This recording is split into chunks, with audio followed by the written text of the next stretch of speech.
streaming on YouTube, we have no idea what to expect.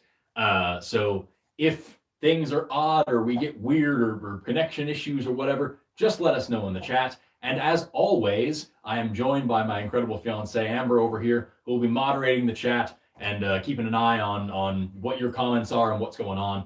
I'm so very excited to be doing this today. This is an incredibly important thing for us to be broaching, and hopefully, if all goes according to plan, we'll be able to save this video and leave it up for everybody for generations to enjoy. You can share this with your grandchildren. It'll be great. There we go. All right.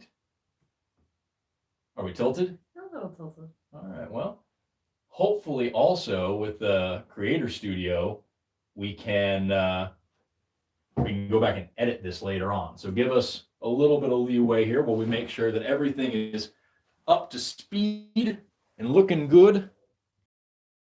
Can't tell me that's not pretty. All right. Now I've got us here. Sweet. All right. Honey Bear, if you will post a thing in the chat, we'll make you a moderator. Because I should be able to do that. Yes, I can. And we'll let that upload a thing. Yes. Good, good, the best. Yes. All right.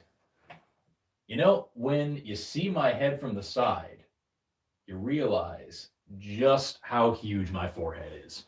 Okay, with that, I think we're about ready to get started. So welcome to Ask an Atheist Day. It's an exciting day for everybody because as a science communicator and content creator, I get asked a lot of religious questions all the time. And so far, I've been careful not to address those questions, except for on other live streams on platforms like TikTok, simply because I didn't want to drive away people who potentially want to learn science, people who could potentially benefit from the lessons that I spread. And the fact of the matter is, even when I do that, I still very frequently get accused of anti-religious hate. My video about why homosexuality is normal and natural and observed in several hundred animal species was full of people telling me to quit hating Christians. My videos about evolution are full of people accusing me of coming down on creationism. My videos about trans rights being human rights are full of people telling me to quit pushing my science faith upon them.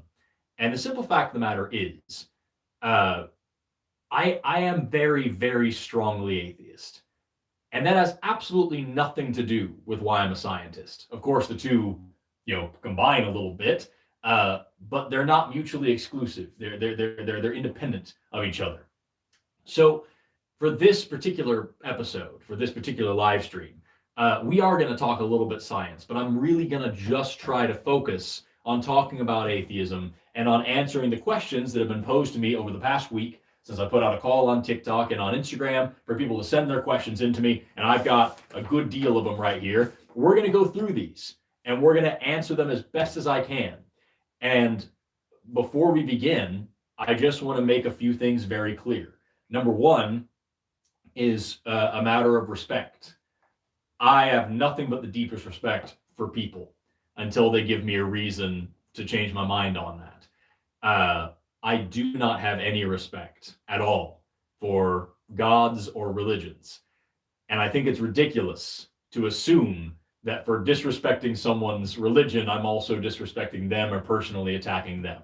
That's simply not the case. If we can have an honest discussion about politics, an honest discussion about what kind of fast food we like, an honest discussion about climate change, an honest discussion about how to progress forward as a species taking care of this planet, then we should be able to have an honest discussion about how people think this universe came into existence and what laws govern the world around us, what morality is and where it comes from. Those questions should not be off limits. But as Douglas Adams pointed out a long time ago, these are things that you're just not allowed to talk about. Why not? Because you're not. And that's absurd to me. So we're going to have a discussion about these things. I'm going to be brutally honest about these things. And if what I say offends you, that sucks. But these things need to be said. And please understand that at no point during any of this do I pose you personally watching this any ill will. Unless, of course, you are intent on pushing on the proud religious tradition of forcing people into your beliefs. Then we're going to have a problem. The other thing is, why? Why would I do this at all? Why would I talk about atheism? Why would I speak out against religion? Why would I try to share my understanding of the world in order to take away from somebody else's? Why destroy something that gives somebody else meaning and replace it with something that gives me meaning? All of these same questions that fortunately nobody posed here, but I want to address anyway for the inevitable debate in the comments. Why do these things? And the answer is simple. Because beliefs inform actions. What you believe to be true about the universe tells us how you're going to behave, how you're going to treat other people. If you believe sincerely that the creator of the whole universe told you personally that homosexuals deserve to be stoned to death, you're going to act on that behavior. You're going to act on that belief. Whether or not you're a good person, if you believe this, you're going to do evil, horrible things. And that is why I speak out against religion. Because it's not just that it makes people believe silly things. It makes people do insane, horrible things. It makes people treat children badly, treat each other badly, to say the very least. And we're going to get into that a lot later on. But I just want to put out there, just at face value, the reason why I'm talking about this is the exact same reason that I would talk about any kind of politics, the reason I would talk about science, the reason I talk about sustainable energy, the reason I talk about giving food to people.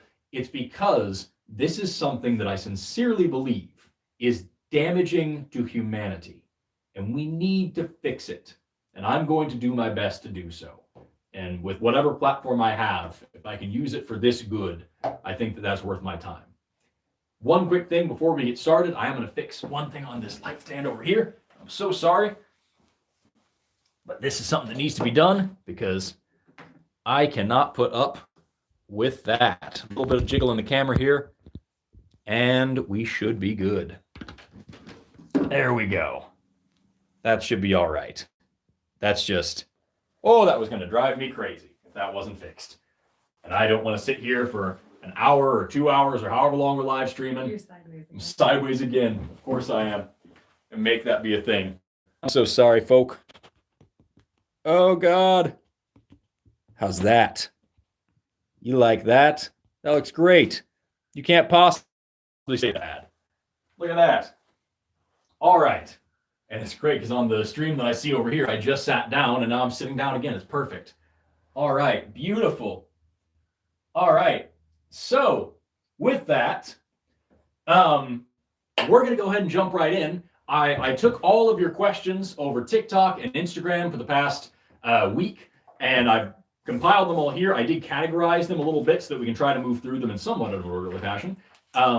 And Amber's sitting right over there. She's going to be taking down any extra questions that come in if they're super good. And if we get through all these and we have a little extra time, we might just dig into a couple of those. Might not. Might save them for next time. Who knows? Maybe this will be a regular thing. But I want to crank through as many of these as I possibly can. So we're going to start right away with the definitions here, because people ask me all the time whether I'm atheist or agnostic or what the difference is or how this works. So just to get some housekeeping out of the way, let's break down what these terms actually mean. First of all, there's theism. Theism is the belief in a God. Atheism is the lack of belief in God. So you are either a theist or an atheist. Then you have Gnosticism. Gnosticism is the term that we use to describe knowledge, or at least espousing to knowledge. If you are a Gnostic, then you know something. If you are agnostic, then you don't know. So you can be a Gnostic theist. I know that there is a God. Or an agnostic theist. I'm pretty sure there's a God. I believe there's a God. I don't know for sure, but I believe it. Same way you can be a Gnostic atheist. I know for sure there isn't a God. Or an agnostic atheist. I am pretty sure there's no God. I don't have any evidence either way. The argument that I would make here is that agnostic atheist is the safest bet, and is what I would describe myself as if I really wanted to get real pedantic and get into it. Because if you were a Gnostic anything, you need proof, you need evidence. If you were a Gnostic theist or an agnostic theist or a Gnostic atheist, you need to prove what you're talking about. I have proof there is or isn't a God. If you're an agnostic theist, you're still making a truth claim that requires evidence. And even if you say, I'm not really sure, you're still making a claim about the universe that requires you to back that up somehow. So agnostic atheist is really where I would land and where I would encourage everybody else to land as well. And that brings it down to the questions here where people ask, what this is a huge amount of questions here. What convinced you to become an atheist? Why are you an atheist? When did you start questioning religion? Did you ever have a religion? Did you make the decision to be an atheist? These are all incredible questions, and the wording on these questions is incredibly important as well. It just comes down to evidence. If I tell you that on the other side of this wall, I have an elephant, you can either say, yes, that's true, no, that isn't true, or I don't believe you. And I don't believe you is different than that's not true. Because if you say yes or no, you now have to back that up with proof, with evidence. I know for sure there's no elephant back there. I can go look at it. I can go check. I have a camera, whatever. Unless you can look behind this wall, you have no way of saying for sure there's no elephant. So the best way to go at it is say, I don't believe you. Not, you're wrong. Until you provide evidence, I'm not going to believe what you're saying. That's agnostic atheism. That's how that works. And when you look through these questions where people ask me personally about my religion, they all kind of fall around this central theme where people say, why did you make the decision to be an atheist? Really important wording there. I didn't make a decision because beliefs aren't something you decide on. Beliefs are caused by evidence. I can't decide right now that I think unicorns are real. And we're going to come back to unicorns, believe it or not. There's a question in here about that. Until I have evidence of it. I can't choose to just will myself into believing a thing. I don't know if some people can, but I'm not that kind of guy. I am completely led by evidence, always. People ask here, what was your personal journey with faith? And that's very, very kind of them to ask. I'll touch on this, but I really don't want to talk about myself too much here. I'm not that important. I grew up with a very multicultural family. My dad was Catholic. My mom was pagan. My grandma taught me all sorts of different religions. I grew up with, because she was a literature teacher, I grew up with little statues of the Greek pantheon, of the Egyptian pantheon. I literally had Isis, the goddess, watching over my bed when I slept. I was around Norse mythology and Christian mythology and Jewish mythology and all sorts of different things. I was around all of these things from a very young age. And being around all these things, seeing them all, being told all these things as bedtime stories. I remember when I was in third grade and somebody asked me if I believed in God, and I said, which one? And that did not go over well. And there was a time when I had sort of like a fuzzy, ethereal spirituality, which people ask a lot about here. What about spirituality as opposed to religion? There was a time when I thought, there's this energy in the universe, and energy is magic, and maybe it connects everything, and it's like the Force, and we're all a part of it. And the thing about these claims is that they just don't stand up on their own merit. And that's when people ask me here, what about spirituality instead of religion? First of all, it's an incredibly fuzzy term that means something different to every single person who espouses it. But also, these things, they don't have a reason to exist. They don't offer any actual evidence about how the universe works. They don't offer any actual insight into how to behave as a person, or in a society at all. So the difference between spirit, someone even says faith implies Abrahamic religion, spirituality is different. First of all, no, it doesn't. And second of all, there is no real difference between saying, here's this Bible and it says for sure that the earth was made in 6 days or 7 days or whatever it is, and that this flood happened, versus I have a crystal that can cure cancer because I meditated over it. There's no functional difference here. You can put different labels on it. You can say that it's a personal relationship with something as opposed to a dog. You can say that it's something that you feel in the trees around you and all the. I used to be this way. I grew up this way. I grew up very, very pagan. My mom taught me how to cast spells and stuff. I just, there's no actual validity here, and it's the same thing as any other religion. There is no real distinction at all. The only real distinction that I could guess you could try to make, the argument you could say, is that this is something that is so personal and therefore you can't be defined, or maybe it's not as hateful as religions are because it's something special to you. But at the end of the day, it's still a suspension of critical thinking, which is something that we're going to come back to. We might come back to these personal questions later. Really quick, I want to crank out a couple of them, though. Any religions that I think are cool, or at least the followers, Sikhs. The Sikhs are cool. Don't agree with their religion, but they're good dudes. Never met a Sikh I didn't like. How would I raise my kids? And the question on this was about not just religion, but like Santa Claus, Easter Bunny, all these different things. I don't see a reason to lie to children on anything. That's why I'm a teacher. What philosophical and moral systems do I find personally helpful? Stoicism and cosmic nihilism. Look them up. That's my whole jam. If not religion, do you believe in any sort of higher power? No. The laws of physics are what they are. They are not sentient. They are not cognizant. They do not have a will. They just exist. This is not a higher being that's overly concerned with how the cosmos rotates, what humans do while naked. Doesn't make any sense to me. And I think that's and of course, this is what is your best argument or reason for why you think a God doesn't exist? And this is a really, really simple answer. There's no evidence for it. That's the whole answer. It's the exact same reason I would give as if somebody asked me, why don't you think leprechauns are real? Why don't you think that Bigfoot's real? Why don't you think that aliens live amongst us and are controlling the government? There's no evidence for it. That is the whole answer.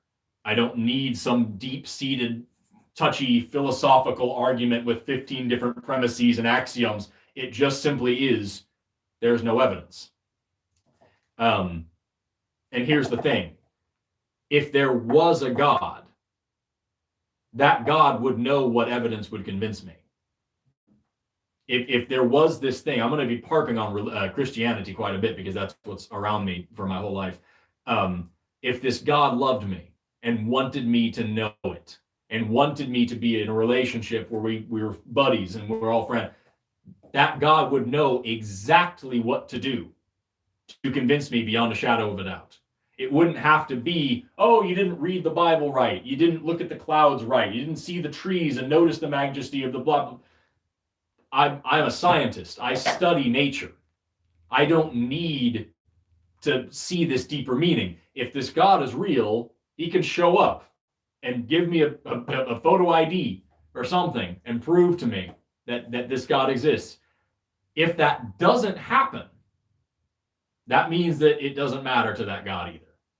Because that God, apparently, according to these religions, engineered the way that I was going to be born, the relationships I was going to have with religion growing up, the religions I was going to be exposed to, the people that were going to teach to me. This God engineered my atheism and then chose to punish me for it. Not a fan. So let's get into some of your questions here about Genesis, about where did the universe come from? And these are all framed around the same way. What caused the Big Bang? Is there a reason to disbelieve that a God could have caused the Big Bang? Where did all matter come from without a creator? Matter can't be created or destroyed. Where did it come from? These are great questions. There's can you be certain that there's no creator before the Big Bang? The Big Bang is the beginning of all space and time. That's what that is. You're asking me what happened before time started. So before the idea of before existed, what was going on? This question makes no sense. I can't possibly answer that. What was going on before the Big Bang? As to the idea of what was, was there this God? Why complicate the issue? There's no evidence to suggest that that thing exists. So why throw it in there? Why say here's something we don't understand, therefore it must be magic. Therefore it must be this God that did the thing. There's no reason to put that in there. It reminds me of Laplace, who's a great physicist back in the day. Napoleon asked him, hey, give me like a working functional model of the whole universe, and he did. And Napoleon said, I noticed that you didn't put a God in here anywhere. And Laplace said, it works just fine without that assumption. And that's the case. This universe works just fine without the need for some God watching over it, supervising it, making it happen. So why complicate the issue further? And a bigger thing here, what's even more important than that, is that it's okay to say, I don't know. That's all right. Like, I don't know what caused the Big Bang. You don't either. That's okay to say, as long as you don't say, I'll never know and I never want to know, because that's just willful ignorance. You can't do that. You need to continue trying to learn. Or, I don't know, therefore it must be magic, because that's insane. You wouldn't do that anywhere else. You wouldn't say my car stopped working, it must be goblins. You would say my car stopped working, it's probably out of gas. Maybe a spark plug came loose. Maybe the carburetor's dead. Maybe something's wrong. It wouldn't jump to, the fairies chewed on the pipe again and destroyed my car. There's no reason to fill that in there when you have something that could just be a mystery or has a logical explanation. And then someone also asked in the same vein, is it possible that science and Christianity tell the same story of Earth creation but in different ways? No, they just don't, because one of them necessarily involves an external force, something beyond the confines of space and time that's able to form universes. And we just don't have any reason to believe in that. They are telling the same story in that now the universe exists, but there's lots of stories that tell that story throughout countless cultures. There's no reason to assume that this one is right because you grew up with it, and there's certainly no reason to necessarily impose it in this story of science, in the story of how the universe actually came to be. It's just, it's an unnecessary and irrelevant hypothesis that doesn't need to be there. There is another section that I have here is science versus religion, because people ask me quite a bit, is there any evidence that God is real? No. What about science in the Quran? This is a great one. The whole section here is people trying to find some sort of mesh between science and religion. What about the science in the Quran? And I get this a lot, not only from the Islamic faith, but also from Christianity, where people say, well, the Bible says this and this and this, and that means, something about atoms. And that's what this boils down to. When you read the Bible, when you read the Quran, when you read any of these holy books, and you say, this passage here is talking about atoms. And what it's talking about is like the small things, or like the buildings or blocks or something. It's some poetic, ethereal language that doesn't really make any sense until you try to twist it and tweak it. No, what they're probably really talking about is this other thing over here. Or they have things about where babies come from, and they say, blood mixes with semen, and it's this whole and then that's not technically 100% incorrect, and they really meant it this way, and it's an allegory for this, and it's a poetry. And if this was a science textbook, it would just say what things are. It would just explain it. It wouldn't have to be some poetical thing that then thousands of years later, we have to discover the truth and then somehow find a way to equivocate what's actually going on. And to make the argument that this is written in a language that these people could understand, they could have understood if this God is real and is able to show you things. They should be able to say, hey, look, here's how DNA works, and write it down succinctly and be done with it. not make some weird poem that we have to decipher for the next 5,000 years. That's dumb. That's a really stupid way to teach people anything. If I did that as an educator, I would be justifiably fired. That's a ridiculous way to be. And also, speaking specifically on the Quran here, even if it did have some things that were somewhat scientifically accurate, it also has a part where Muhammad splits the moon in half. That didn't happen. It also has a part in it where a man flies to heaven on a winged horse. Pegasus isn't real. In the Bible, in the book of Revelations, the stars fall out of the sky and land on Earth. Stars are millions of times bigger than this planet. The only reason somebody would write that down is if they really genuinely thought that stars were just little candle lights floating a few hundred feet in the sky and that they could just fall down and be right here. They were ignorant of reality and they wrote a story. Just like countless of other people have. You look at any folk legend from any other culture, you're not going to say this is somehow magically real. This is a story. It's just, that's all it is. The same, the Bible is full of them. I'm more familiar with the Bible than the Quran. I've only read I've read the Bible plenty, but like the Quran, I haven't gotten to read as much. And someone says here, is everything in the Catholic Bible a lie? And they make sure to put specifically the Catholic Bible. Number one, the vast majority, is just fairy tales. But you specified Catholic, which means that you probably think that the Protestant Bible is a lie, or that the new revised version that the kids are reading nowadays is a lie, or that this other translation, the King James whatever, is a lie, and you have the correct version of it. So you yourself are showing that this thing has been corrupted however many times and is at least in some way an untrustworthy source, and that you have the right one. We're going to get back to that argument later on. I want to keep going down your questions here. Is it fair to hold spiritual beliefs if they coincide with scientific truth? This is a great question. Sure, but then they're not spiritual beliefs and they have no reason to be. If I have a deep-seated personal, spiritual belief that DNA and my genetics are what code for my phenotype, that's true. That's not a religion. I don't need that to be a spiritual, magical thing that I can pray about. There's no reason to add that extra step in there. Astrology. What about stuff like astrology? I made a video on TikTok about this not too long ago. You can simply ask, does this have a history of producing accurate, consistent, testable, verifiable predictions about reality? No. And nor does any of these other religious claims. Somebody asked later on in this, I think it was actually closer towards the end here, but I'm going to scratch it off while we're going over it. What about the prophecies in the Bible? Here we go. End of the world prophecies that are found in many religions. They've been around forever.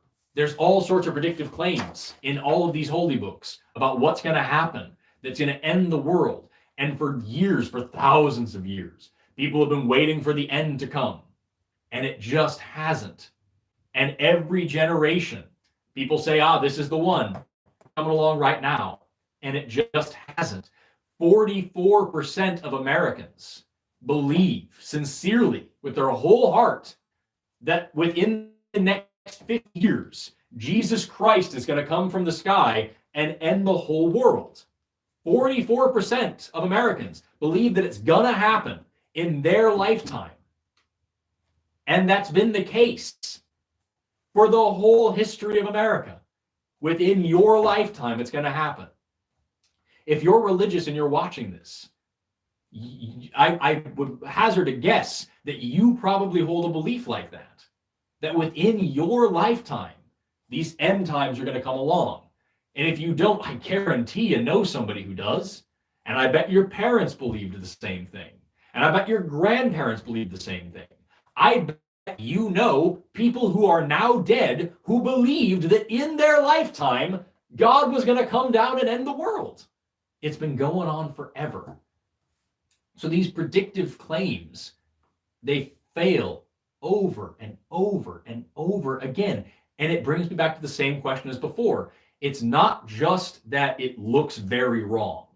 It's if it were true, if this was actually what God wanted you to know, why would he put it in the worst possible format that's mistranslated 80,000 times so that you can waste your life living a lie based on something that he didn't clarify? That's a crappy way to behave as a parent. Are science and Christianity mutually exclusive? I would argue, yeah, as with any religion, because there's no overlap. And if there is overlap, it's not a religion's fault. Can someone be smart and religious? Can I believe both? Can I believe science and religion at the same time? This question came in a lot. Of course you can. I have personal friends that are Catholic and physicists. I know people who are able to accomplish this. The question is, why? Why would you suspend critical thinking for one thing and not for anything else? Again, you would never, ever, ever behave or think the way that you would about a religion, about anything else. If I tell you today, on this live stream, if I tell you right now that I can bench press a car and fucking fly, you're not going to believe me, and you shouldn't. But if I tell you, well, I have a friend that saw me do it, now I have witnesses, still shouldn't change your mind. You should still want to see evidence. If I tell you, yeah, but I wrote it in this book, and in the book it also says that the book's true, so you know the book's true because the book says it's true. There's no reason to believe my claims without evidence. So if you're going to go with that on just religion, you are deliberately choosing to ignore the critical thinking that you would apply to the rest of your life just in this one scenario. And that brings me to a really important thing that I want to cover. I want to take a break from this to cover this, is that I don't think, I can't think that religious people, all of them, are just dumb. I don't think that's the case at all. I don't think that you're stupid. I don't think that you're bad. I don't think that you're crazy. I don't think that you're any of these things. I think that you've been lied to. And the fact of the matter is, if you teach a child from the moment that they can understand you that the moon's made of cheese and that good people believe that, and that if you don't believe that, you're a bad person and you're going to burn in hell for eternity and you deserve it. And you keep them to every single Sunday, you take them to a place where they tell them over and over, remember that moon's made of cheese. Here's all this weird, philosophy about it. Here's all these books that say, here's all this, the moon's made of cheese. That kid's going to believe it. They'll be a grown adult. They could be a physicist. They could be a doctor. They could be a politician and believe with their whole heart that the moon is made of cheese because they were lied to consistently over and over and over for years. That's what happens to the human mind. That's why education is so important. That's why science is so important, because science is constantly changing and fact-checking itself to make sure we're not doing exactly that. So if you're religious and you're watching this, again, in case you came in late, and I said this at the beginning and didn't hear it, I'm not trying to just punish you or speak against you. I think that you have been done a great disservice. I'm trying very hard to get rid of this system that is oppressing and hurting you and your family and people like you. You have been lied to about something deep and fundamental about the universe. And I'm not trying to come at you with patronizing pity, oh, you poor thing. I'm just trying to show you that you're making a very different set of rules for this God than you would for absolutely anything else.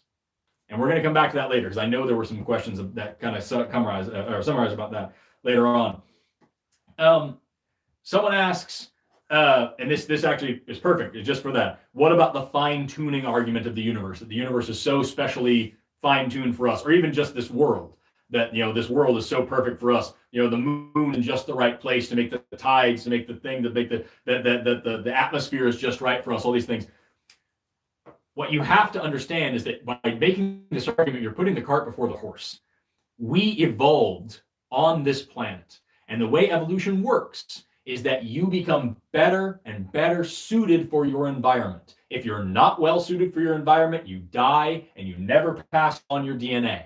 If you are well suited for your environment, you live, you have lots and lots of kids with the same DNA that makes them well suited for their environment. If the environment were different, we would have evolved differently or not at all. If the Earth were different for the past 4.5 billion years, our evolution would have been different. It would have matched whatever the Earth was. Or life might never have started here. Things don't have to exist. So by arguing that the universe is fine-tuned for us, you're making the grave error of thinking that you are in any way special.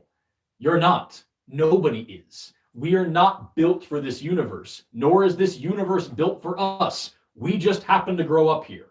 And so we look like that. Good or bad, what is the single best argument for a God? Great question. The single best argument would be the God of the gaps. That there's so much that we don't understand and therefore God must have done it. And indeed, that's where a lot of religious claims came from, was lightning is terrifying, earthquakes are terrifying, tornadoes, terrifying, hurricanes, terrifying, all of these crazy events, disease, pestilence, people dying of their wisdom teeth, their appendix burst, all of these things that we don't understand. We needed some sort of force, some sort of causal agent to make that make sense because it was freaking scary. Now we don't need that anymore. And when you look at the history of religious claims in the space of science, you find, like, for example, the Earth going around the sun wasn't a possibility. The sun went around the Earth. God made this Earth special for us. We're the center of the universe. And then Copernicus came along and was like, hey, that's not accurate. Okay, fine. Well, God made the sun in the middle, but it's all perfect spheres and it all perfect little arrangements that totally reflects heaven. Galileo came along. Hey, that's not accurate either. Torture him for a long time. Don't let him say that. And then we go on further along. We come up with, there's actually laws of motion and planetary, like it all makes sense. Gravity makes sense. Yeah, but that's just the way that God did it. God does it this way. Same thing with evolution. I'm an evolutionary biologist, it's my jam. So like you've got, no, we're all made just like that. God made us out of sand. No, actually, here's the clear evidence that, yeah, but that's how God did it. God does it this way. Your God is an ever-receding little pocket of ignorance. You just keep making it smaller and smaller and smaller and saying, no, my God is a little God. My God is a tiny little thing. He doesn't do all these big magical things. All he does is snap his fingers and make things happen. That's all he can do. This is the worst. It's the best argument for a religion when you don't know anything. But it's still a really, really bad argument. Which brings me to, let's see here, what's the dumbest religious argument? I think we've actually covered that a little bit. It's talking about, that there just has to be something. There just has to be. We can't think about anything else. We can't imagine what the universe just came from nothing. That can't. It's okay to say, I don't know. And it's not okay to say, you can't prove that this is wrong, therefore it must be right. That's madness. Doesn't work that way. You can't prove a negative. I actually want to move this question to a different section. So let me put a little mark next to that because we're going to come back to that later on. Okay. The unmoved mover and uncaused cause argument. So basically, again, there's some sort of God existing outside of time and space that is able to make all of this happen. Ignoring what I already said, that you're putting in unnecessary parts, this usually comes to the blind watchmaker argument as well, where people say that, if you found a pocket watch or a book, you couldn't just say that this just fell into being all by itself. There must be something that designed it. The unmoved mover, the uncaused causer, the thing outside of the universe that's much more complex it creates these things, because any complexity has to be created by something more complex. What you're doing here is you're building a trap for yourself. If there's something more complex than the universe, then what made that? and you want to call it the unmoved a mover, the uncaused causer, that's the very definition of special pleading. You're saying every single thing needs a cause. Every single thing needs a creator, except for this one thing that did all the creating and all the causing. That one's special. That one's magic. That one doesn't need it. If you can say that, then you don't get to be mad about me saying the universe just popped into existence magically for no reason, which I don't believe because there's no evidence to suggest that either. But like, if that's your argument, then that can be anybody's argument, and you don't get to say that they're wrong. So you're making a trap for yourself. That's ridiculous. You've made an absurd little box that you're just, all you can fall back on is, I believe it because I believe it because I believe it. And as I've talked about on live, I didn't get a question about this, but like I do want to throw this in there. The reason why you believe it, if you believe it, is because you were brought up to believe it. You have to believe that you were born in the right place at the right time to the right family to get the right version of the right religion. Because if you had been born in Saudi Arabia, you'd be a Muslim, and you'd be wrong. If you were born in Viking times in Scandinavia, you'd be worshiping Wotan and Thor, and you'd be wrong, and it'd be terrible. And if you were born pick any other, if you were born in Egypt, you'd be talking about Bast and Isis and Osiris, and how wrong you'd be. But thank goodness you were born in the 21st century in the middle of America to a family that believed in these things. It just, you're building this very odd little logical box for yourself that makes absolutely no sense if you think about it for like 2 seconds. So let's see here. Oh, of course, I got one of these. Pascal's wager. Someone asks, if you're religious and you're wrong, then nothing happens. And if you're not religious and you're wrong, hell awaits. So why not just believe? Here's the first problem with that. You're assuming that you can bullshit your God and that you can just say you believe a thing and he'll just be cool with that. And like, you can't be sincere about it and he's fine with it. So there's a big issue right there, is you're believing that your God is something that you can just fool this way. Second of all, how do you know that you're in the right version of this wager? Like, all the other major religions have a hell that awaits you if you're wrong. So how much sleep are you losing about the fact that you might not be right about which God you're believing in? You might be wrong about Islam. You might be wrong about Hinduism. You might be wrong about, pick a religion. But you just happen to say, it's the Christian God. That's the one that we need to play it safe with. No. And as far as like, someone asked, is there other arguments against this other than God, which, or other than, you might not have the right God, which is kind of silly to say, what arguments beside the one argument. So there's 3. You're saying that your God is dumb enough to be bamboozled this way. You don't know if you picked the right God. And even if you did, what a weird box. What a weird box to put yourself in. I'm going to set this aside over here because I want to move on to this section. Morality. This is a great one. Science and religion used to be the same thing. Religion is a good technology to pass on good values to the next generations. First of all, you're right. Science and religion did used to be the same thing. It was all kind of branded under the term philosophy.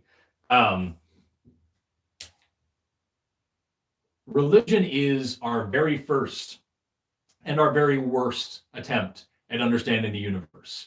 When you read through the Bible, there's all sorts of like rules, God laws, that really boil down to like cleanliness and medicine and all the things that they understood at the time that are not applicable today by and large.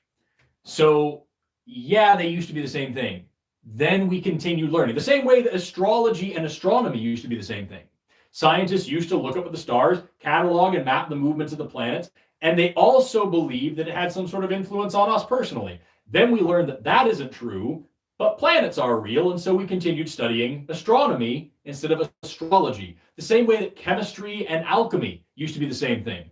We knew that there was some fundamental thing that made up matter, that made stuff on Earth. And we thought maybe if we did the right song and dance and we did the right mixing, we could turn lead into gold. That doesn't work. But chemistry is still real and atoms are still real. So yes, religion and science used to be the same thing. Now they have split and we're able to move on and we're able to change. Isn't a religion a good technology to pass on good values? That's just culture. You can pass on good values without the need for lying about these magical events. And furthermore, why on earth would you pull your values out of any of these holy books? Why? Why give us a book if God really wanted us to have these values? If there really was some moral code that we needed to get from the Bible. And again, I'm just picking on the Bible because I live in Oklahoma. It's everywhere. Why would we stick with the book that condones slavery, that teaches you where to buy slaves and how you can beat them as long as they don't die within 2 days? It's okay. If you beat them hard enough to put out an eye, then you owe them. Why put that in there? Why have that? Why have a book that tells you how to sell your daughter as a sex slave?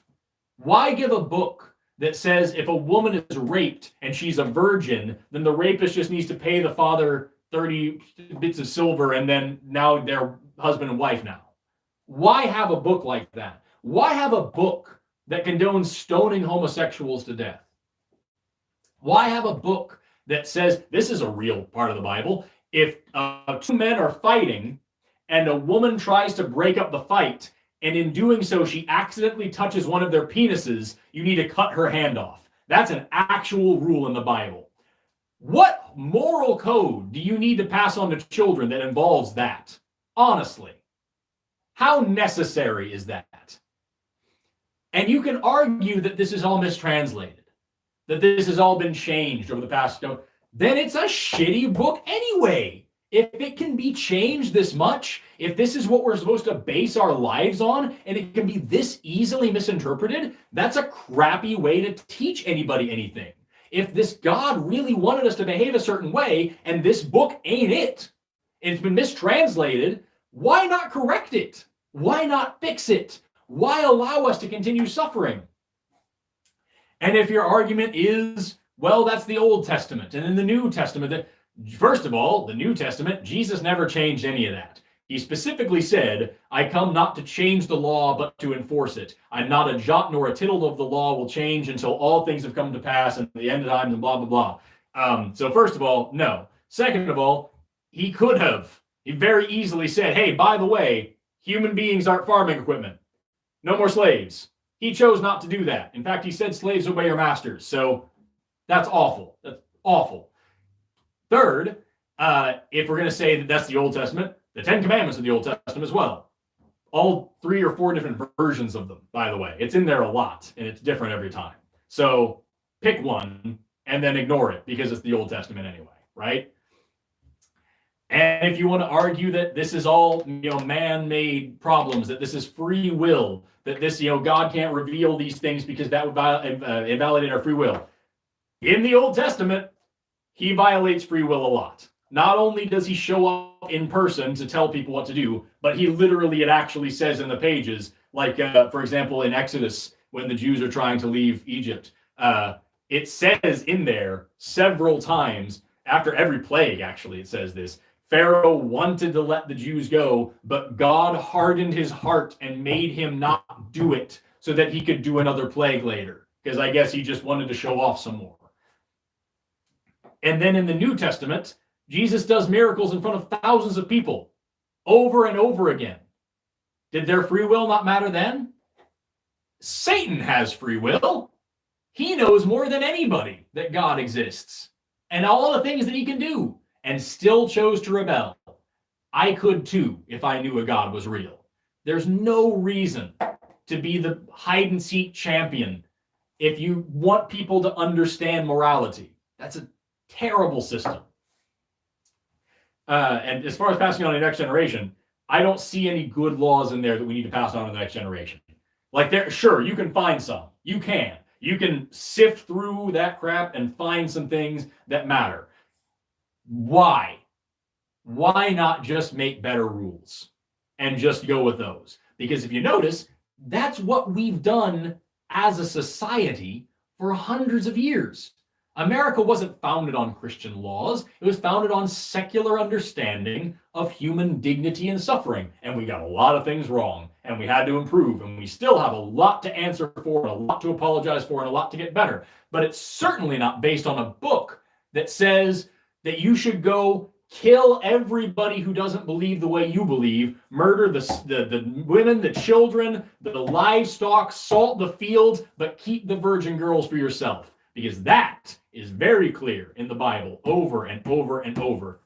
Kill the non-believers, murder the animals, every single body, but the virgin girls, you keep those.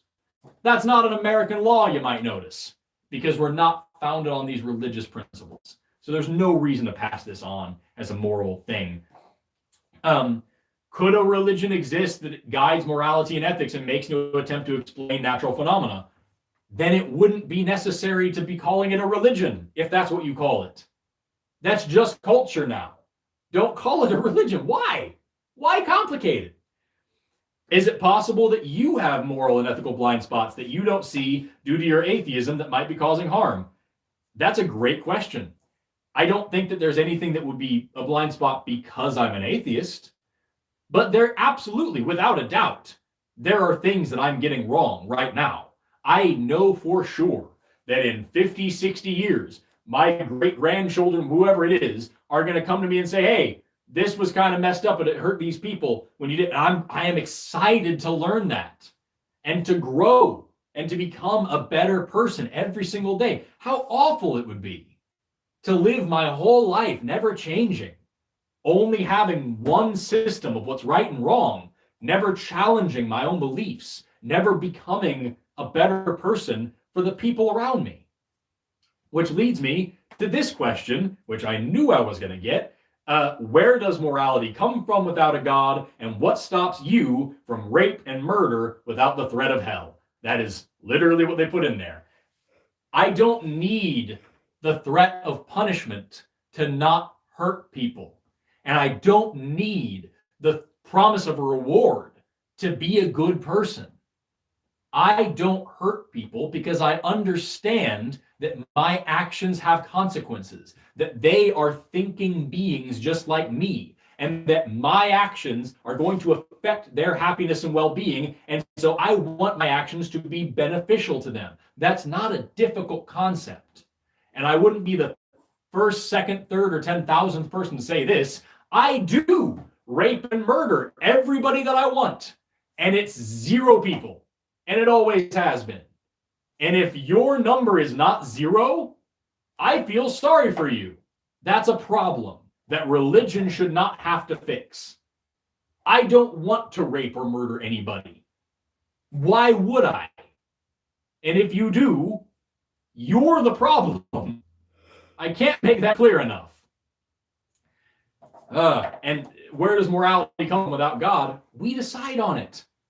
We know what makes people happy and what hurts people. We're not dumb. We know what's good for humans and what causes suffering.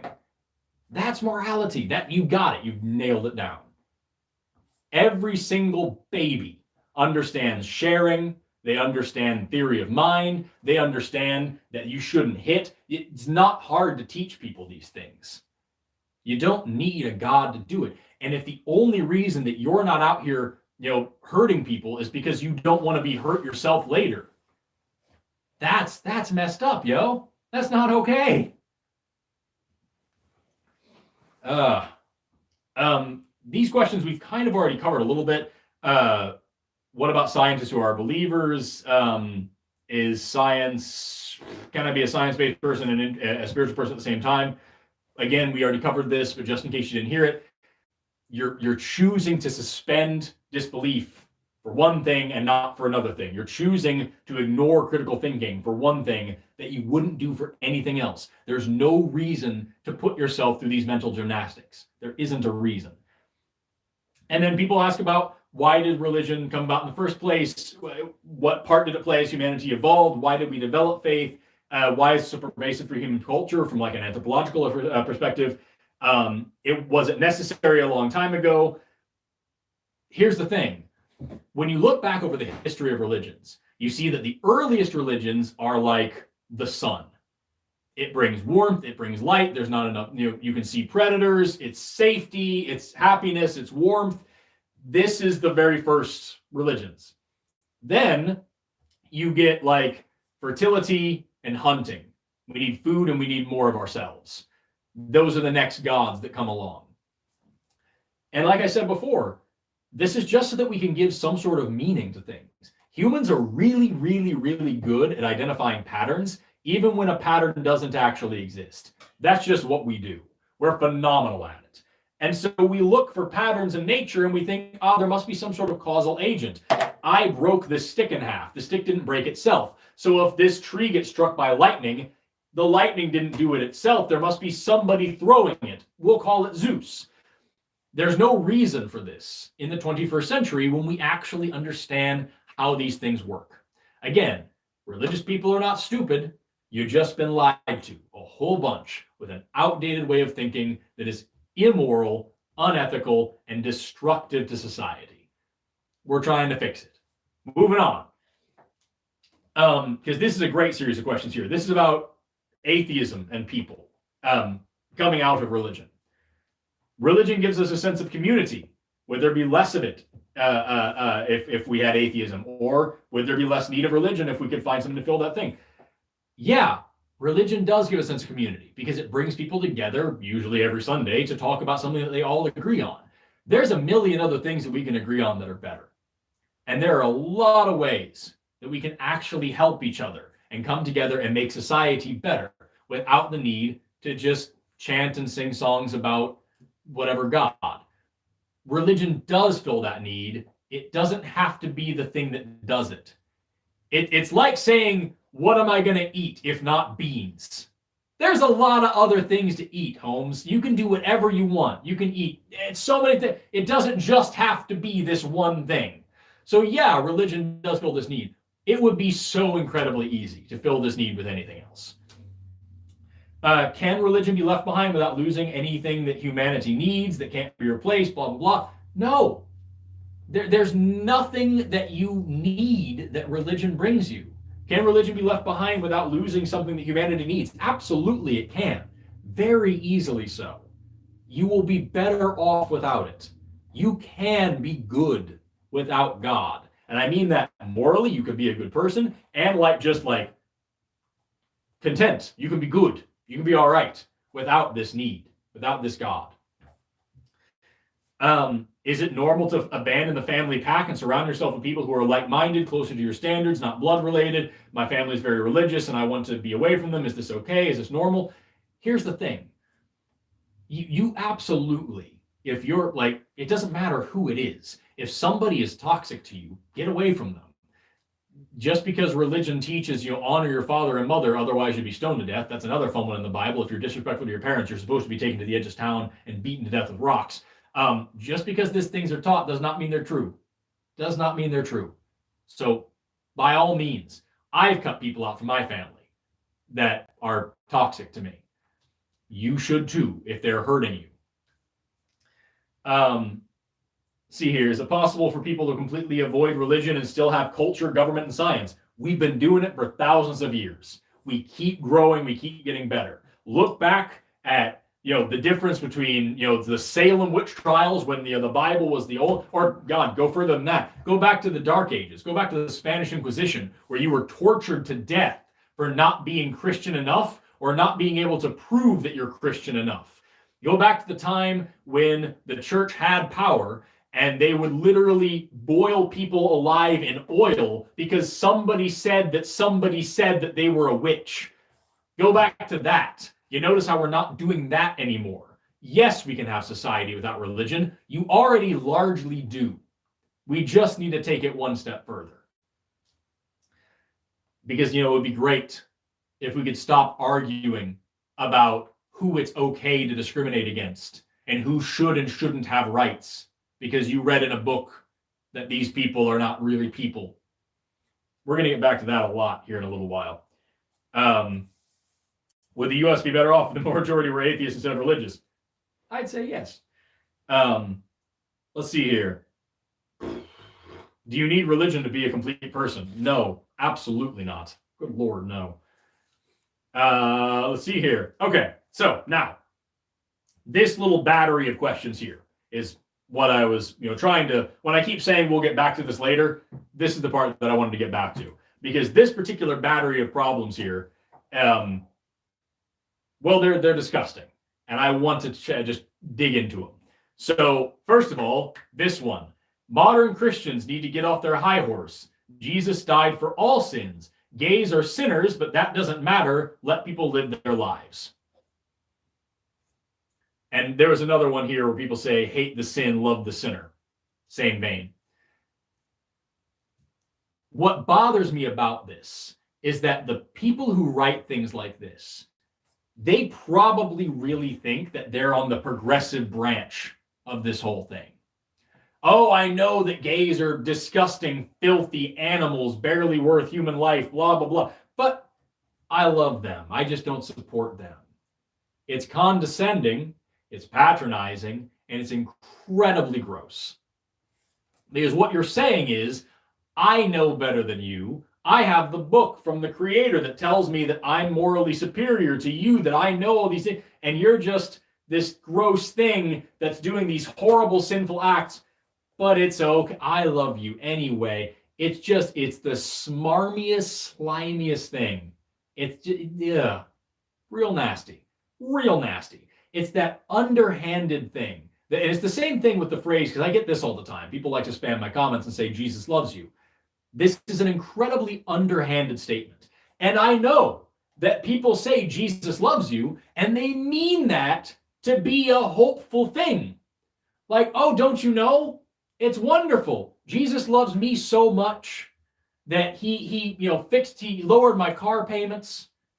That he fixed I had a leak in a pipe and he fixed that for me. Isn't that great? That Jesus loves me so much that he made sure it didn't rain on my wedding day, even though it was supposed to. Isn't that wonderful? Now factor in all the things that this Jesus doesn't do.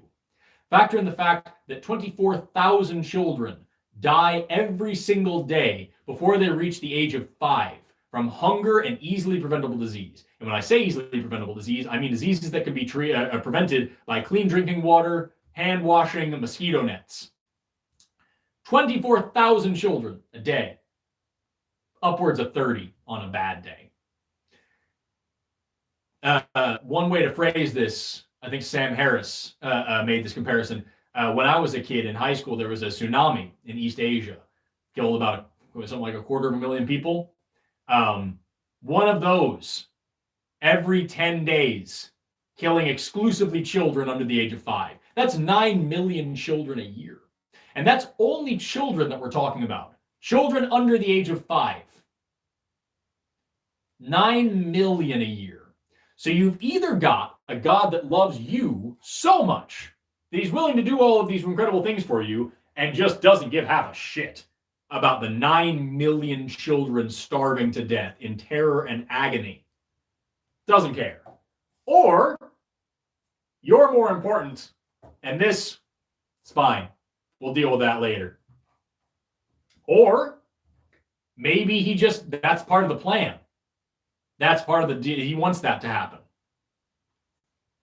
I don't want anything to do with any plan that involves 9 million children a year starving to death. Not a good plan. If you're all powerful, you can come up with a better plan. If you're all knowing, you can come up with a better plan. And I'm not the first person to say this. Epicurus, way back like ancient Greece, said, where does evil come from? Either God is willing to prevent evil but not able, he's not powerful. He's able but not willing, he's not good. If he's neither good neither willing nor able, then why worship him? Why call him God? And again, throwing this out there, if your fallback argument to this is, well, there's free will. It's free will. You have to have the willpower to be. Children are raped in this world. I would stop that if I could. If I saw someone being raped, I would stop it. Your God doesn't. If you think that there's some moral lesson that we're going to get out of that, if you think that the kid needs to learn some moral lesson by this, if you think that the rapist is somehow getting some moral improvement and that violating his free will would be just, oh, that'd be the worst thing. I don't know how to help you with this. I don't know how to spell it out for you. That rape and murder is bad. Is there something to come up? Yeah, right before you said that, someone literally just put the comment, we can't put the blame on Jesus or God. God gave us free will, and we make our own choices. Everything wrong in the world is our fault, and it's our responsibility to fix it. What choice did the child make to get raped? Also, if God can't intervene and interact because we have free will, then why would you pray about anything? That's a great because question. Nothing can be changed. That's a great question. Free will. If you're praying, then you must think either you know better than God or you're going to convince him of something. Dumb. He's dumb if you can change him this way. And again, like I just said, what choice did that child make? Why did they deserve it? What moral lesson needed to be brought out of this? This is why I speak out against this. We talked at the very beginning, why talk about these things? Why talk about religion? Why talk about, why try to come out against faith? Because beliefs inform actions.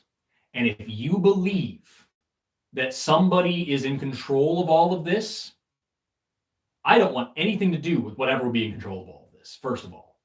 Any God that would create a world like this is a monster. Complete lunatic, psychopath monster. If you make a world with suffering and death and disease and rape and torment and genocide and the scale that we have, and that's part of your plan, I want nothing to do with you. If there was a God that could be proven to me today, I would be the first to admit it. I would be saying, yes, of course, there is a God. It's very clear. I want nothing to do with it. It is my enemy. I will fight against it till my dying day. If you think that our sins, our evil is what brings all these problems into the world, that's a horribly broken, stupid system that this God created. Imagine doing that for your kids for a second. Just think about that.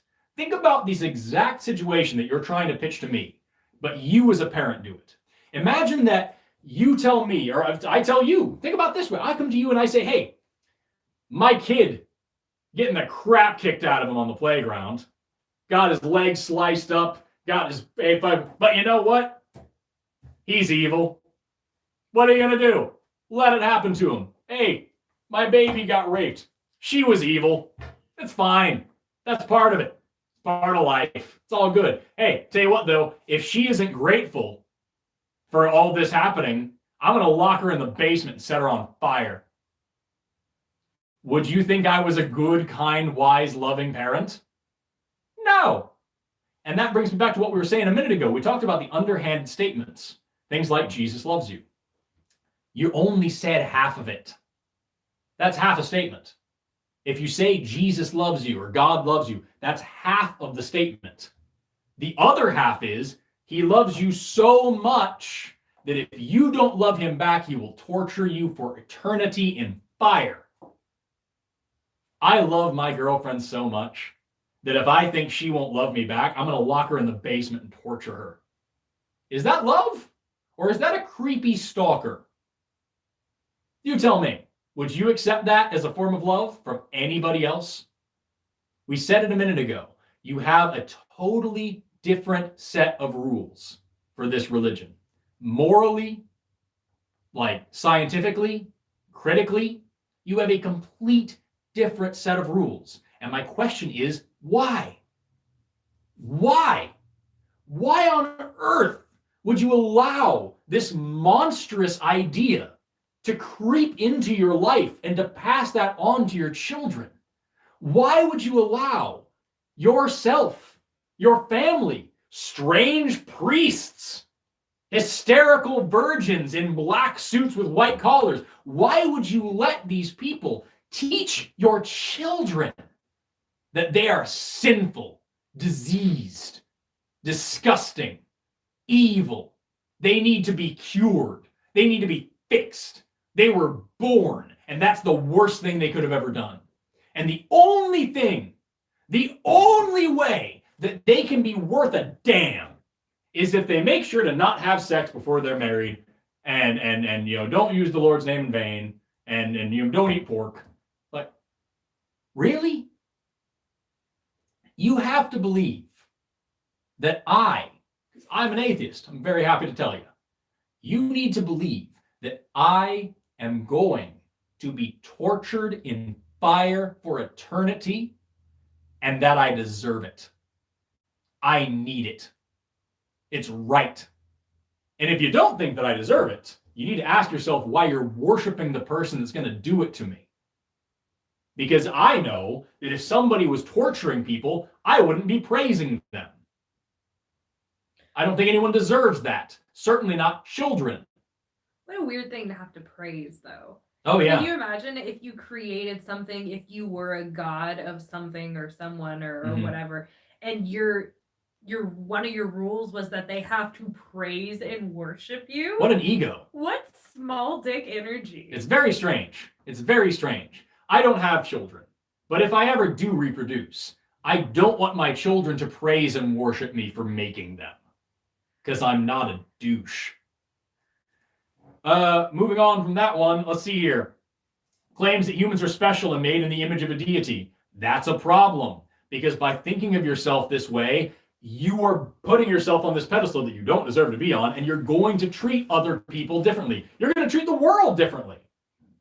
I said a minute ago that 44% of Americans believe that the world is going to end in their lifetime. Within the next 50 years, Jesus Christ is going to come down from the clouds and end the whole world. Are you going to care about climate change? Are you going to care about ending homelessness? Are you going to care about fixing world hunger? Are you going to care about crumbling infrastructure? If you think in the next 50 years, it's all going to just end anyway? No, of course you wouldn't. Why would you? Spend your time happily, live, have fun, do all sorts. Like Jesus said, take no thought for the morrow, no thrift, no investment, no stocks, no property, sell everything you own. You're not going to need it in less than 50 years. Jesus said, some of you will live to see me come back. That was 2,000 years ago, but whatever. Like, if you think that this is real, it's going to change the way you behave, and that's a problem. It's better to believe more true things and less false things, generally speaking. If one of the false things that you believe is that you are so freaking important, that this whole universe was made for you, that's going to be an issue. You're not going to treat this world, you're not going to treat other people well. Christopher Hitchens very rightly said that if you want to believe in this monotheism, especially, you have to believe, because we have very clear evidence that the very first humans came up about 200,000 years old or so in Africa. So 200,000 years ago, our species pops up in Africa. We evolve. Even if you don't want to say that we evolved, those are the oldest bones that we have. The oldest bones from humans we have are about 200,000 years old. So 200,000 years ago, humans begin existing. For 198,000 years, God watches us with complete indifference. There they go. Oh, look, they're murdering each other. Oh, that group thinks that group poisoned the water, so they're killing each other. Oh, what are you going to do? Oh, that one's getting raped today. Oh, whatever. Folded arms, doesn't care. Then, 2,000 years ago, this God decides, all right, now I'm going to intervene. Now I'm going to teach them morality. And I'm going to do this by way of a filthy human sacrifice in the only part of Palestine that doesn't have any oil. I'm not going to go to the Chinese who can already read. I'm going to go to this one backwards, warlike part of the world, and I'm going to murder myself to myself as a sacrifice to myself so that I can forgive myself for the problem that I made in my own system instead of just changing the rules because I made the rules so I can do that. But instead of doing that, I'm going to make a loophole by killing myself as a sacrifice in this part. And if that doesn't work, then I just don't know what will. Nothing else can possibly work. That's the best I've got. What a dumb God. Honestly. That's the best you've got? This is the best you can do? This world is the best you can do? This is perfection. I am not impressed. And that is why I'm an atheist. One of the many reasons. Let's see here. Can someone get addicted to blind discard scientific evidence? That happens all the time. There's countless stories of people who had great promise in their field and stopped because they couldn't handle their religion. At the university where I work, there was a student last semester that was a graduate student getting a master's degree in biological anthropology, which is specifically the study of human evolution and primatology and like understanding the human as an animal. They were a master's student studying anthropology, and they couldn't deal with the whole section over human evolution, and they just dropped it. They dropped out and went back to whatever job they had. You spent that much time learning anthropology, but because science is real, you can't handle it? If this religion can do something like that to somebody's mind, if it can distort the mind of mostly young men to blow themselves up because that's what God told them to do, if it can possess parents to throw their children out on the street because they came out as trans or gay, because that's what God wanted, if it can possess people to invest in conversion therapy, if it can possess people to do genital mutilation, think about that one. There are countless people that will slice and dice the genitals of newborn babies to make them holier, because that's what God wanted. Who in their right mind would ever take a baby fresh out of the womb, first experience breathing air, and say, almost perfect, not quite. We need to slice a little bit of his dick off. Then it'll be perfect. Unless the creator of the universe told you to do this. And if that's the case, what a fucking disgusting creator. First of all, make us without the dick skin. If you don't want it, don't make us cut on a baby. And furthermore, if you do it the proper way, the actual like traditional way, is that you have a mohel suck off the foreskin. And there have been a lot of babies that have died here in America from genital herpes that became a big complication and destroyed their immune system, and the baby died because somebody sucked their foreskin off.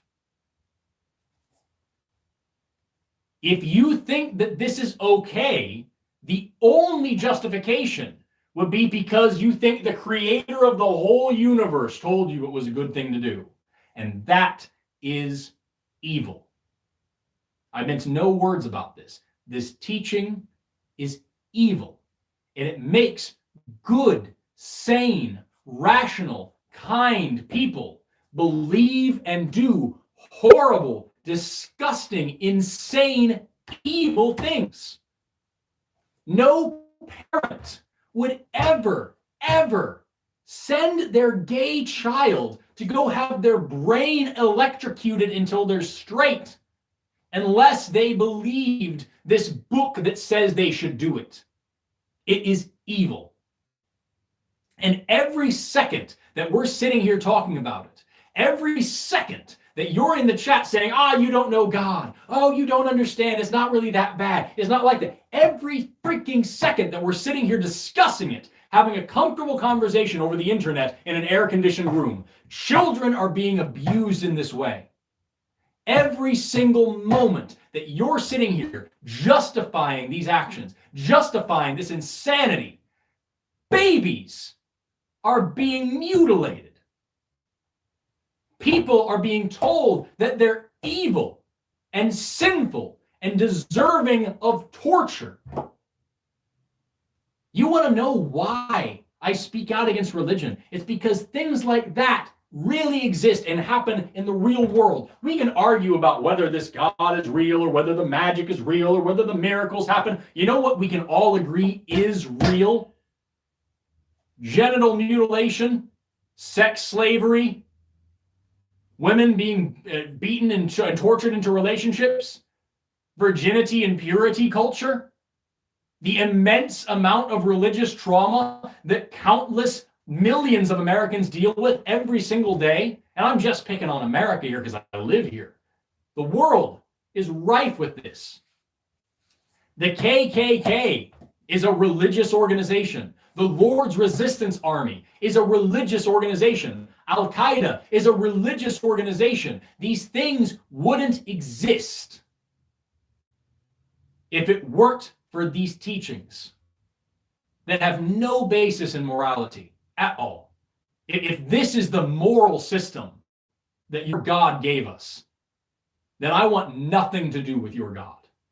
And if your God can't come down here and fix it, if this is all wrong and we got it all backwards, and this is what is being allowed to happen, then I still want nothing to do with this God. These people that teach these things, they're not evil either, most of the time. Some of them fucking are. They've been lied to too. They think that they're doing something good.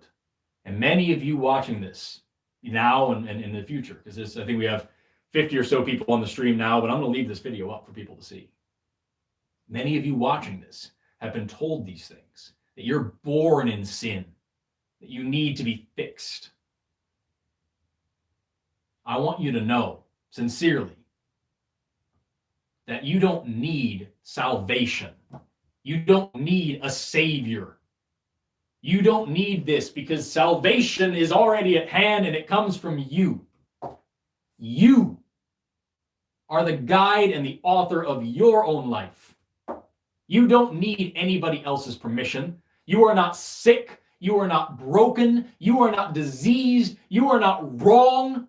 You owe nobody an apology for being yourself. So please, be yourself. That's all. You don't need this. Moving on. Let's see here. Hate the sin, love the sinner. We went through these things. Biggest problems caused by religion. We went through several of these. Virginity. What's the take on virginity from a science and an atheist standpoint? I can tell you countless horror stories that I've heard of women that get married and have sex for the first time and feel broken and like dirty now. It's sick. It's sick. Stephen Fry made an amazing point about this. I have a healthy relationship with food. I eat food. I eat too much sometimes. I don't eat enough sometimes.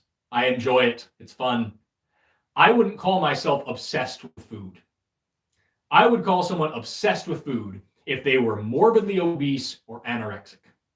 And that's not the full spectrum, but these things, these ends of this extremes, these extremes are obsession with food. These religions are obsessed with sex in this exact same way. I have sex. Sometimes I do it too much. Sometimes I wish I did it more. Sometimes I do it just for fun. Most times I do it just for fun. I'm not obsessed with sex. It's a fun thing to do. These religions are obsessed with sex. So much so that you see children walking around with shirts that say virginity rocks, wearing purity rings, teaching 6 and 7-year-old little girls. You need to be careful and watch what you wear and watch how you behave because somebody's going to want to have sex with you. Oh, what sex? Let me explain it to you, little 7-year-old girl, and why you're wrong and dirty and filthy and disgusting and slutty and need to be treated differently. Who in their right mind would allow this? Honestly. Again, flip the script. Take religion out of the equation. If somebody wanted to come talk to your little girl and teach her all about sex and how disgusting she is for wanting to have it someday, not now, she's 7, you would call that person a creep, and you would call the police, and you'd be right to do so. But give them priest robes, put them in holy orders. Please teach my little children about sex. Please teach them about this. I've already cut their genitals. I've done half the work for you. Are you kidding me? What about pantheism? It's just as wrong as anything else. It's not worth it. Is religion the same thing as superstition? Yes, only it's the only superstition that we put into laws. If there is no God, what's the meaning of life? Why do you need a meaning? You're alive. Congratulations. Most people don't get to say that. The meaning of your life is to go out and find some meaning. Go do something. How boring would it be to know that you're born for this one specific purpose, and then you can die when you're done? And it just so happens that one specific purpose is just to praise the thing that made you. What an awful, miserable life. There is no meaning. You get to do it. You get to go make some meaning. Lucky you. Don't box yourself in. Which is more believable, the Sky Daddy or unicorns? Horses at least exist. A mutant horse I could believe. A magic man in the sky, unicorns are way more believable. Let's see here. Did Mary cheat on Joseph, lie about it to avoid punishment, and accidentally start a religion? This is a great question. I believe it was David Hume who said, if you either have to believe that all the laws of nature were suspended, or you made a mistake. Was it that the laws of nature changed and somebody, parthenogenesis just happened in a human all of a sudden? Or did a Jewish girl tell a lie? What's more likely? Honestly. Oh gosh, let's see here. I have a family member who's New Age and believes that they didn't come from a monkey. They believe in evolution, but they're not a part of it. Blah, blah, blah. Again, you're suspending your critical thinking for one thing that you wouldn't do for anything else. What do I think about Pastafarianism? It's hilarious. No more ridiculous than any other religion, for sure. And finally, the last question that I wrote down that there's a million here, but we kind of consolidated them. The last question, this was asked as a joke, but I'm going to answer it honestly. Will you accept Jesus into your heart? No.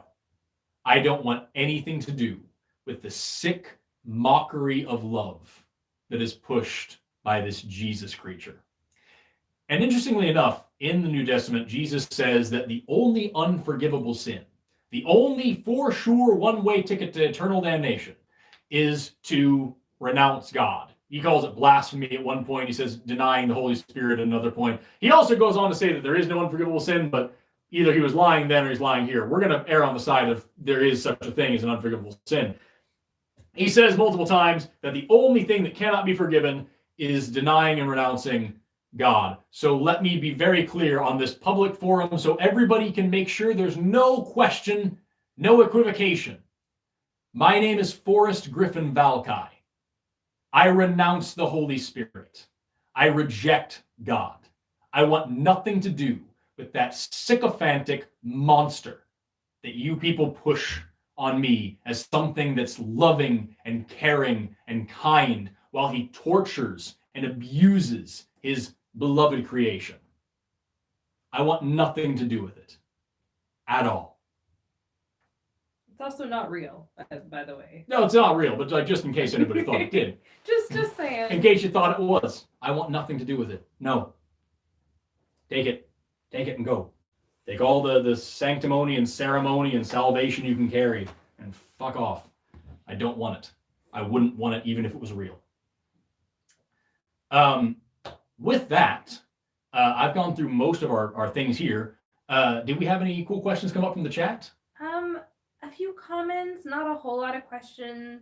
At one point, someone was demanding a debate, and then asked for a debate after that. Oh, that's kind. So We've already been streaming for 90 minutes. We're at 90 minutes right now. Okay.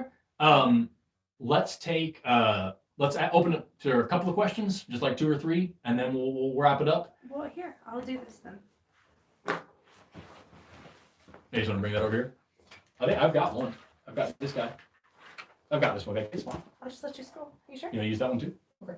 There we go.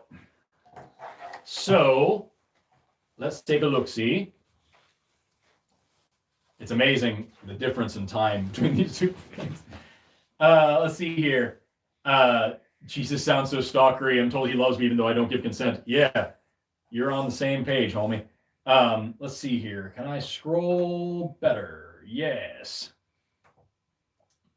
The sound foam in the background is uneven. I know it. Let's see here. Go ahead and send in a few questions if you'd like. And I would love to answer a couple of them, and then we'll start wrapping up. Do I have a podcast? Yes, I do. It's called I'm Not Comfortable With This. First episode is up on this very channel. And if that continues on and we get a bunch of them, then we'll make a whole new channel for that. What would a world look like without religion? We would find something better to do with our time. Without religion, we would be free to explore ourselves, to explore reality, to explore morality. Like, without religion, we would be free. And that's what I want all of you to see. I am free. I don't have this weight on my shoulders of guilt, of sin, of death. I don't have these problems. I'm free. I hope you are too. I hope you can become so if you're not. You sounded like you were a preacher there for a second. I'm cool. A preacher would be like, well, I'm free too because Jesus Christ came and died on the cross and took all those burdens from Another me, thing, but that's a great thing though. That's a great thing to bring up. That is a disgusting thing. People bring this up all the time. Well, isn't it lovely that Jesus died to give you the freedom from sin and that he took all your... No, that's disgusting. That is evil. I can take away your debt. I can pay your bills for you. If you commit a crime, I might go sit in a prison cell for you. I can't take away your guilt. I can't make what you did right. I can't take away your need to go rectify what you've done. That's not right. That's vicarious redemption. It's not okay. And certainly by way of human sacrifice, be very clear. This is not a religion that says human sacrifice is wrong and shouldn't happen. It happens several times in the Bible. You know, you have Isaac and Ishmael where he doesn't quite sacrifice, but then you have Jephthah where God does make him sacrifice his kid. Remember that one? Jephthah says, God, I'll sacrifice the first thing that comes out of my house if you make me win this battle. And the first thing that comes back is his daughter comes out. And he sends his daughter in the mountains. This is real. He sends his daughter into the mountains to cry about the fact that she'll never have sex. And when she comes back, he kills her and burns her as an offering to God. God knew that would happen, and he let it happen anyway. The firstborn children in Egypt. All the firstborns in Egypt, these babies, all had to die to prove a point to the Pharaoh. That's evil. That is evil. And then you have the big one, Jesus Christ. You know, the God, man, whatever. That is a human sacrifice. It is not a religion that says human sacrifice is wrong. It is a religion that celebrates one human sacrifice as if it were effective. It's not a moral system. I don't want anything to do with that. So what would a world look like without religion? We would be free. Let's see here. We're also people, so we would still be fighting. And... Oh, for sure. We'd find something to get pissed off about. Why not? What do you think it's like after you die? What was it like before you were born? You weren't around for billions of years. You won't be around for another few billion years until the universe dies. It's not hard to think about. Right now, I am not in Australia. There are people in Australia that don't know I exist, and they're getting on just fine without me. I am not that important. I am not special. I don't need everybody. Like that's when I die, I die. The electricity in my brain stops. I think they mean what happens to you, though, like your experience as a human. My grandma died of dementia. of complications from Alzheimer's. Over the course of about 5 years, she slowly lost her mind until she finally died. Did little pieces of her go to the afterlife at a time, and then she quickly, all of a sudden, got coagulated back into a thinking mind? Did she just have to suffer, and then all of a sudden she went all at once? If there was a soul, what would that be? We have no evidence of anything like that. Where would it exist in you? Where would it come from? Where would it go? Cotton-eyed Joe. There's just no reason to put this in here. When you're dead, you're dead. And it's not scary. That's the thing. People talk about, religion is confronting death, dealing with death. You don't need to do that. Death is not a scary thing if you have time to cope with it. One of the biggest things I get when I talk about religion, people say, oh, so you're going to tell me that I'm never going to see my brother again. I'm never going to see my dad again. Yes. And if you'd had the time to build coping mechanisms for that, it wouldn't be so scary as it is. You have been cheated out of the opportunity to develop healthy coping habits, and I am very sorry for you. We now need to put in the work to rectify this. We can't just go on doing this thing because it feels good. It's better to embrace a hard truth than live a reassuring lie. It is scary at first, I understand. But once you get through it, it's not, I promise you. It's okay. I'm gonna die. Probably sooner than I think. I'm 28 years old. Average human lifespan's around maybe 80 in this country. That means I've used up about over a third of the time that I've got. Most of that was learning how to walk and talk. That sucks.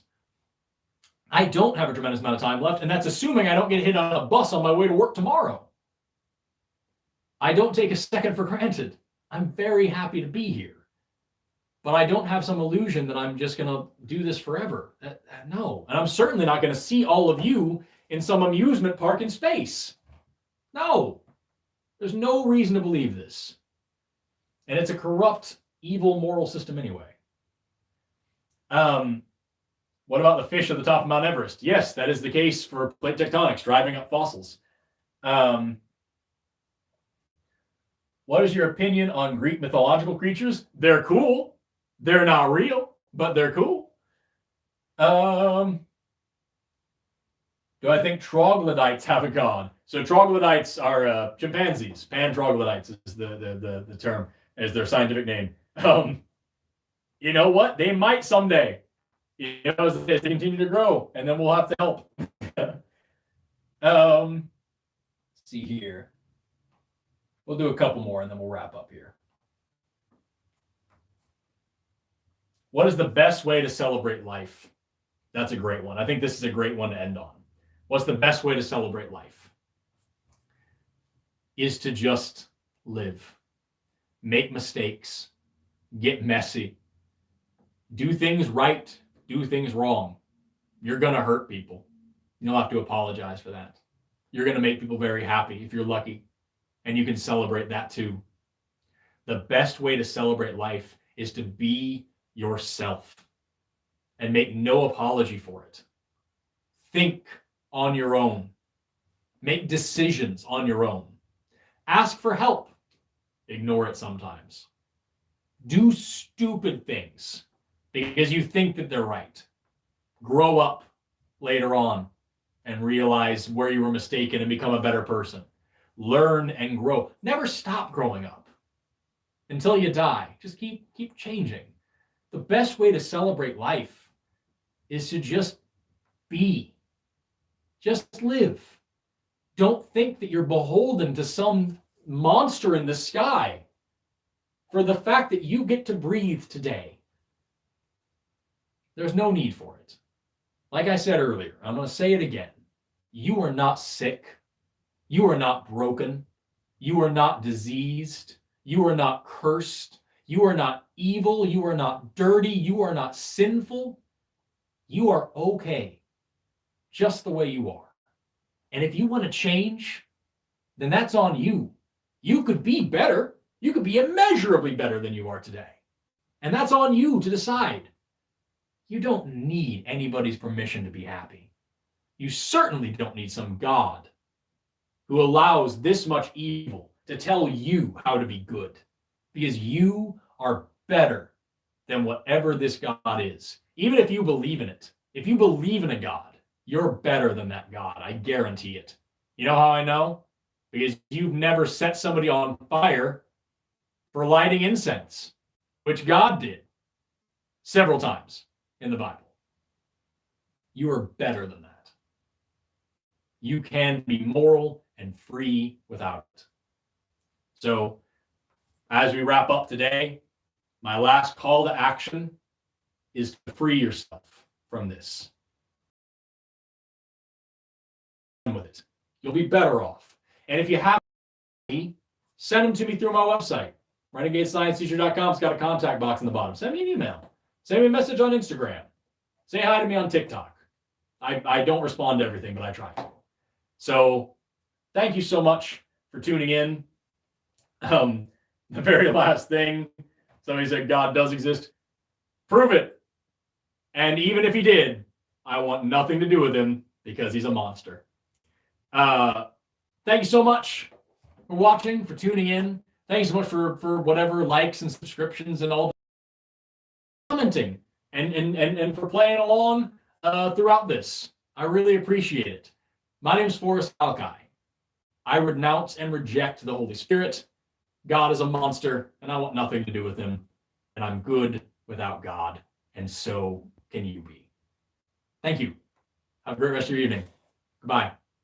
Also not real, by the way. Also not real. You keep saying it like it's real. He's wrong and he's not real. No, not real. He's not real and he's evil. Wrong and evil. Would you mind hitting that little X there on the top right corner there, Big Bear? Top right corner right there. Yep, that's the one. Bye.